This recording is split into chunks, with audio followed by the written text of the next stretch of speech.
Hello, धन्यवाद संचालन महोदय। आज ये राष्ट्रीय अधिवेशन हमारा वर्चुअल होने जा रहा है। यह राष्ट्रीय अधिवेशन हमारा कटक उड़ीसा में होने वाला था, मगर जो ब्राह्मणवादी सरकार है उन्होंने पूरी कोशिश करके उस राष्ट्रीय अधिवेशन को पूरा प्रयास करके रद्द करके उन्होंने ये सोचा था कि अधिवेशन अगर हम रद्द कर देते हैं तो शायद हम जो लोगों को बताना चाहते हैं या ये जो जानकारियाँ लोगों तक पहुंचाना चाहते हैं उसमें नाकामयाब रहेंगे। मगर साथियों, मैं आपको बताना चाहता हूँ, ये जो राष्ट्रीय अधिवेशन हो रहा है, ये राष्ट्रीय अधिवेशन का प्रचार प्रसार और ये राष्ट्रीय अधिवेशन की जानकारी जो हम लोग कटक में जितने लोगों को दे सकते थे उससे 10 गुना ज़्यादा जानकारी हम लोगों को देने में सफल हुए हैं। साथ ही साथ में संगठन के माध्यम से इस अधिवेशन को जो रद्द करने का जो षड्यंत्र आरएसएस बीजेपी के द्वारा किया गया और संगठन के माध्यम से जो चरणबद्ध आंदोलन घोषित किए गए, तो उसके माध्यम से यह आंदोलन और ये हमारा अधिवेशन का जो ये अभी चल रहा है, ये देश और दुनिया में बड़े पैमाने पर देखा जा रहा है। आप लोगों को बताना चाहता हूँ, ये कल का जो हमारा ये अधिवेशन जो हो रहा है, ये भी तो जो पहला दिन था वो 1 लाख लोगों से अधिक लोगों ने देखा। ये केवल लाइव का बता रहा हूँ मैं आपको। उसके बाद में संगठन के माध्यम से जो मीटिंगें की गई थी वर्चुअल, और उस वर्चुअल मीटिंग में जो जानकारियाँ दी गई थी कि हम लोगों को किस तरीके से ज़्यादा लोगों तक ये पहुंचना चाहिए, उसके लिए हम क्या कर सकते हैं। तो माननीय राष्ट्रीय अध्यक्ष जी के आदेश अनुसार जो मीटिंग हुई उसमें सभी राज्यों में हम लोगों ने अलग अलग मीडिया सेंटर, जहां पर अभी जिस प्रकार यहां पर हमारे इतने कार्यकर्ता बैठे हुए हैं, उसी तरीके से अलग अलग राज्यों में सेंटर बना करके प्रोजेक्टर लगा करके एंड्रॉयड टीवी पर ये राष्ट्रीय अधिवेशन देखा जा रहा है। तो साथियों, सोशल मीडिया का जो ये आज ये विषय है, ये हमारे लिए क्यों ज़रूरी है, इसको समझने के लिए हमको ये जो इलेक्ट्रॉनिक मीडिया के माध्यम से जो षड्यंत्र हो रहा है, इसको समझना बहुत ज़्यादा ज़रूरी है। जिस वक्त हरियाणा में माननीय वामन मेश्राम साहब का प्रोग्राम था और वहाँ के ब्राह्मणों ने विरोध किया था साहब का कि हम यहाँ प्रोग्राम करने नहीं देंगे, उस वक्त आरएसएस कार्यालय घेराव का जो निर्णय वामन मेश्राम साहब ने लिया था, और वो 6 अक्टूबर 2022 को जब वो आंदोलन हुआ आरएसएस कार्यालय घेराव का, तो साथियों आप लोग सुनकर हैरान हो जाएंगे। ये जानकारी आप लोगों तक पहुंचना बहुत ज़्यादा ज़रूरी है। वो जानकारी कुछ इस प्रकार से है कि वहाँ पर इलेक्ट्रॉनिक मीडिया के लोग भी आए और सोशल मीडिया के जिन लोगों को हम लोगों ने बुलाया था वो भी वहाँ पर उपस्थित थे। तो वो जो इलेक्ट्रॉनिक मीडिया के लोग वहाँ पर आए हुए थे, वो लाखों की संख्या में जो भीड़ थी, उस भीड़ में एक गाड़ी थी 4 व्हीलर, और वहाँ पर जो पत्रकार थे वो पत्रकार ये बोल रहे थे कि इस गाड़ी का नुकसान करो, इसके कांच फोड़ो, तब तो आपकी हाईलाइट होगी न्यूज़, तब तो ज़्यादा लोगों तक पहुँचेगी। उसके बाद कुछ पत्रकार ये कह रहे थे इलेक्ट्रॉनिक मीडिया के कि आप यहाँ पर आगजनी करिए, टायर जलाइए। तो हमारे जो कार्यकर्ता हैं, माननीय वामन मेश्राम साहब ने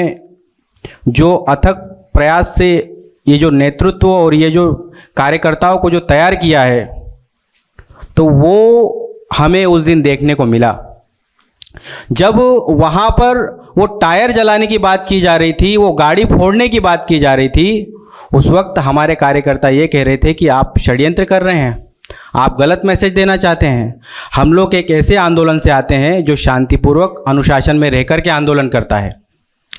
और हमारे लोग उल्टा उसका वीडियो बनाने लगे, और जैसे ही हमारे लोग उसका वीडियो बनाने लगे वो इमीडिएटली वहां से भाग गया। तो जब जब संगठन के माध्यम से ऐसे राष्ट्रव्यापी आंदोलन घोषित किए जाते हैं, वहां पर इलेक्ट्रॉनिक मीडिया कोशिश करती है कि हम लोग षड्यंत्र करके इस आंदोलन को गलत मैसेज, गलत तरीके से लोगों के सामने प्रेजेंट करें। तो ये केवल उदाहरण मैं आपको 6 अक्टूबर का बता रहा था। दूसरा, ये जो जानकारी मैं आपको बताना चाहता हूं, वो जानकारी अभी जो लेटेस्ट में 22 फरवरी को जो हमने आरएसएस कार्यालय घेराव का जो आंदोलन किया था, उस वक्त जो आंदोलन हमारा हो रहा था इंदौरा चौक से, जो हमारा जो जन सैलाब निकल रहा था, वो संविधान चौक तक जाना था।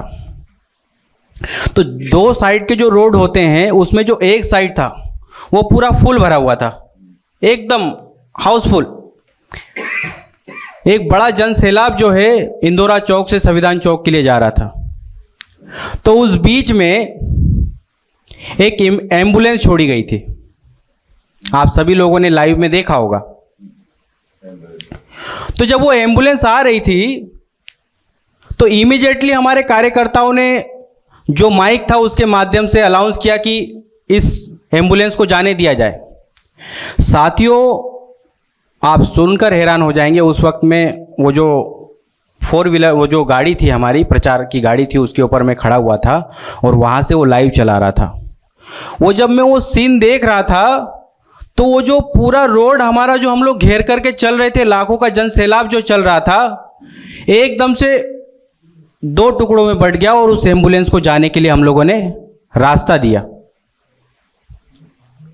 और रास्ता जब हम लोगों ने दिया तो उसकी न्यूज इलेक्ट्रॉनिक मीडिया कुछ इस तरीके से दिखाने का प्रयास कर रहे थे कि अगर ये एम्बुलेंस हम लोग यहाँ पर छोड़ते हैं और ये इतना जन सैलाब लाखों का है यहाँ पर, तो ये एम्बुलेंस को यहाँ दबा दिया जाएगा। और हम लोग खबर क्या बनाएंगे कि देखिए, भारत मुक्ति मोर्चा ने जो आंदोलन किया उसके अंदर एम्बुलेंस को रोका गया। षड्यंत्र कितना वो कर रहे हैं। मगर साथियों, आपको मैं बताना चाहूँगा, वो जब वहाँ से एम्बुलेंस निकली और निकलने के बाद हमारे कार्यकर्ताओं ने जब जाने के लिए उनको जाने के लिए जगह दिया और आगे जाकर के जब उस एम्बुलेंस को हमारे कार्यकर्ताओं ने रोका तो देखा कि उसके अंदर कोई पेशेंट ही नहीं है और वो जबरन में वो हॉर्न बजाते हुए वहाँ से गाड़ी निकाल रहा था। तो हमारे कार्यकर्ताओं ने देखा और फिर जब उन लोगों से पूछा तो उन्होंने कुछ जवाब नहीं दिया और फिर पुलिस वाले उनके समर्थन में आ गए वहाँ पर, और पुलिस वाले समर्थन में आ गए और उन्होंने तुरंत वो जो बैरिकेड लगाए हुए थे उनको हटा करके दूसरे रास्ते से निकाल दिया।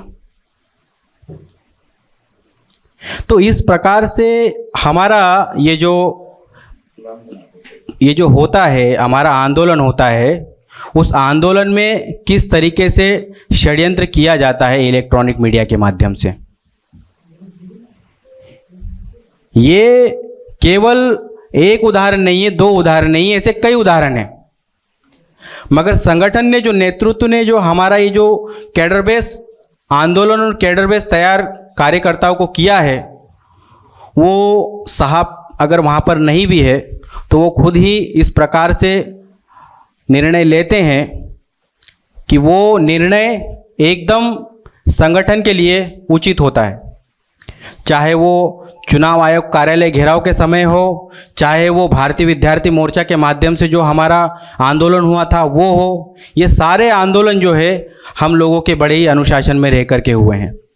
तो साथियों, ये इलेक्ट्रॉनिक मीडिया का षड्यंत्र है। अब इसके लिए हम लोगों को सोशल मीडिया को मजबूत करना आवश्यक है, क्योंकि ये जो खबरें मैं आपको बता रहा हूं, शायद अगर हमने हमारे सोशल मीडिया को अगर एक्टिव नहीं किया होता, सोशल मीडिया को जो संगठित तरीके से हम लोग चला रहे हैं, इस सोशल मीडिया को अगर हम लोगों ने तैयार नहीं किया होता तो ये जो खबरें मैं आपको बता रहा हूं ये आप लोगों को देखने को नहीं मिलती और इसका गलत मैसेज जो उस तरीके से वो लोग चलाना चाहते हैं वो गलत मैसेज आपको देखने को मिलता। तो इसके लिए हम लोगों को हमारे सोशल मीडिया को डेवलप करना, अलग अलग राज्यों में सेंटर बनाना, कार्यकर्ताओं का निर्माण करना, सोशल मीडिया में काम करने वाले लोगों का निर्माण करना, ये बहुत ज़्यादा जरूरी है। ये जो हमारा 22 फरवरी का जो महामोर्चा हुआ था, इसमें एक बात मैं आपको और बताना चाहता हूँ। हम लोगों ने मीटिंग किया था और उस मीटिंग करने के बाद जो अलग अलग राज्यों से हम लोगों ने लोगों को बुलाया था, तो मैं आप लोगों को बताना चाहता हूँ, ये केवल हिंदी में ही इसका रिपोर्टिंग नहीं हो रहा था या केवल मराठी में इसका रिपोर्टिंग नहीं हो रहा था। इसका रिपोर्टिंग तमिल में, तेलुगु में, गुजराती में, ऐसे तमाम जितने लैंग्वेज है उस सभी लैंग्वेज में ही इसका रिपोर्टिंग हो रहा था, ताकि ये जो भाषा का जो बॉर्डर है इसको तोड़ करके सभी राज्यों में किस तरीके से इसकी जानकारियां पहुंच सके, उसके लिए बड़े पैमाने पर काम हुआ था। तो इसके लिए साथियों, समय को ध्यान में रखते हुए मैं अपनी बात यहाँ पर समाप्त करता हूँ, इस बात को कह करके कि सोशल मीडिया ये हमारे लिए एक बहुत बड़ा हथियार है, और यदि हम लोग चाहते हैं कि इस देश में ये जो क्रांति हो रही है इसको हम लोग सफल करना चाहते हैं, तो उसके लिए हम लोगों को बड़े पैमाने पर सोशल मीडिया में जुड़ना होगा और जुड़ करके काम करना होगा। ये जो हमारा आंदोलन हुआ, इस आंदोलन की इतनी बड़ी हमें एक सफलता मिली है। आपको बताना चाहता हूँ, केवल एक सप्ताह के अंदर 15,000 फॉलोअर्स आपके एकदम से बढ़ गए मेश्राम साहब के अकाउंट पे। तो ये एक बड़ा काम हो रहा है। तो इसके लिए यहाँ पर मैं अपनी बात समाप्त करूँगा। समय को ध्यान में रखते हुए आप लोगों ने मुझे सुना और मुझे यहाँ पर बोलने का अवसर दिया, इसके लिए बहुत बहुत धन्यवाद। जय मूल निवासी।